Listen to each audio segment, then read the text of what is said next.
du projet. En fait, au niveau de cette phase, généralement, cette phase-là intervient auprès soit des porteurs de projets ou des pré-créateurs. Comme je l'ai dit tout à l'heure, c'est très difficile d'entamer cette phase alors que l'idée n'a pas été clarifiée. Et à ce niveau-là, donc, on peut travailler sur plusieurs éléments, à savoir l'accompagnement à la préparation du plan d'affaires, bien sûr. C'est ce que fait plusieurs organismes d'accompagnement. Toutefois, et à ce niveau-là, c'est très important d'impliquer le promoteur. Le problème qui se pose, à mon sens, au niveau de certains organismes d'appui, c'est que parfois, ils n'impliquent pas réellement le promoteur. Donc, lorsqu'on parle d'accompagnement, comme je l'ai dit, si on prend le mot en arabe, murafaqa, c'est-à-dire, on est dans une logique de soutien. On ne va pas faire le travail pour le promoteur, on doit lui faire les choses. Et dans cette logique-là, il y a une réelle implication du promoteur qui lui permettrait de maîtriser réellement son projet. Et donc là, comme je viens de préciser, au niveau de cette phase, il y a d'une part l'accompagnement à la préparation du plan d'affaires.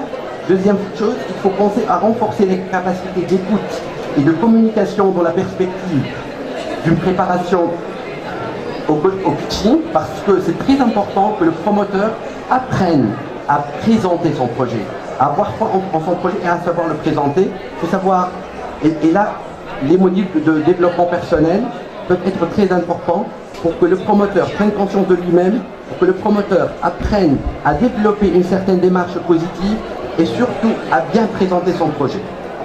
En troisième lieu, il y a le renforcement des capacités managériales. Ça peut se faire à travers des formations classiques ou encore des formations participantes. Et en troisième lieu, c'est la mise en relation avec les organismes de financement. Ça, c'est très très important d'intégrer dans ce process les organismes de financement. Parce que il n'est pas logique qu'on travaille dans cette logique-là. Ça veut dire qu'on est dans une phase d'analyse et de finalisation d'un projet sans intégrer en amont les organismes de financement. Parce que si les organismes de financement prennent vraiment la route, ne prennent pas la route à la fin, ils prennent la route au milieu. Je ne sais pas comment ça se passe réellement sur le plan pratique. Le problème peut-être, c'est un problème d'implication des personnes.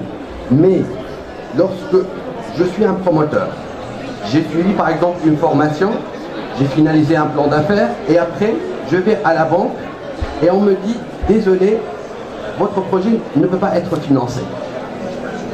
Là, le découragement est énorme parce que le promoteur s'est investi, parce que le promoteur a cherché à trouver des solutions. Et donc, à mon sens ici, le problème c'est la non-implication des organismes de financement. Il faudrait que dès le départ, si on se rend compte qu'un projet n'est pas finançable, si on se rend compte qu'un projet, soit il n'entre pas dans une certaine catégorie, soit il ne justifie pas d'un certain nombre de conditions, il faudrait que le promoteur s'en rende compte dès le départ, au cours de ce processus, pour qu'il puisse réajuster la donne et non pas laisser la chose jusqu'à la fin. Et dans cette logique-là, comme je viens de le dire, le découragement peut être énorme et ça peut avoir un impact très négatif sur ce processus. Enfin, il faudrait accompagner en vue de l'obtention des accords de financement. Ça veut dire quoi? Ça veut dire l'accompagnement ne doit pas s'arrêter lorsque le plan d'affaires a été finalisé et lorsqu'on a déposé un dossier au niveau du banquier. Le banquier va essayer de faire un certain nombre de réajustements et là, il faudrait qu'on continue l'accompagnement à ce niveau-là pour que le promoteur arrive à comprendre les éléments qu'il faudrait corriger. Et encore une fois, j'insiste sur le fait, lorsque je parle ici d'accompagnement, ce n'est pas faire pour le promoteur, c'est faire. Ça veut dire quoi? Ça veut dire le conseiller, le pousser, le soutenir, lui expliquer les défaillances et non pas faire pour lui. Et donc, à ce niveau-là, si cette phase-là se fait dans cette logique-là, normalement, on arriverait à un projet finançable par une banque.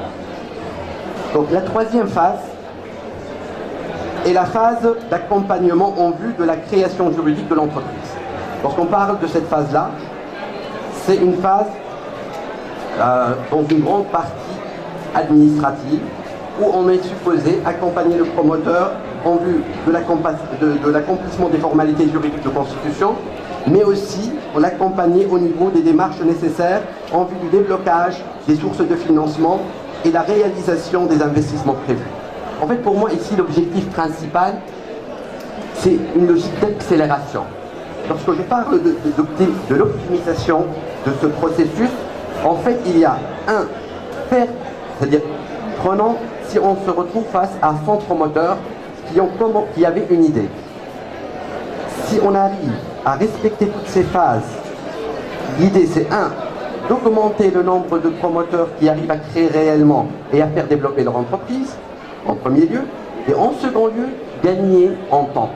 Parce que parfois ce process peut durer des années. Ce n'est pas des mois, des années. Et donc, par exemple, au niveau de cette phase-là, peut-être si jamais j'ai déjà obtenu l'accord de crédit. Mais, à un moment donné, on se retrouve bloqué par rapport à des lourdeurs administratives. S'il y a un accompagnement à ce niveau-là, ça peut faire accélérer les choses. Donc, par exemple, le programme Souqtania, l'avantage à ce niveau, c'est aussi d'accélérer les procédures, d'accélérer le process pour qu'on puisse arriver à la création le plus rapidement possible. Enfin, donc, la quatrième phase, c'est la phase d'accompagnement post-création. Et ça, lorsqu'on parle d'accompagnement post-création, il me semble que, hormis quelques organismes comme le réseau Entreprendre, c'est rare quand les mécanismes d'appui, du moins gouvernementaux, qui sont en train de penser à cet accompagnement. Or, à mon sens, c'est un accompagnement qui est primordial, parce qu'il ne suffit pas de créer une entreprise. Une entreprise, il faut la sécuriser, une entreprise, il faut la développer. Et qui dit développer une entreprise, c'est aussi avoir besoin d'accompagnement. À ce niveau-là, lorsqu'on parle de besoin d'accompagnement, ça peut être à travers du mentorat, comme le fait le réseau Entreprendre, mais aussi ça peut être à travers un suivi pour le renforcement des capacités managériales, un renforcement des capacités d'argumentation et de négociation, du réseautage. Et donc ça permettrait en fait de valider un modèle qui a été déjà créé et de faire que l'entreprise jeune qui a été créée puisse réellement réussir et avancer dans le bon sens. Merci en tous les cas pour votre attention.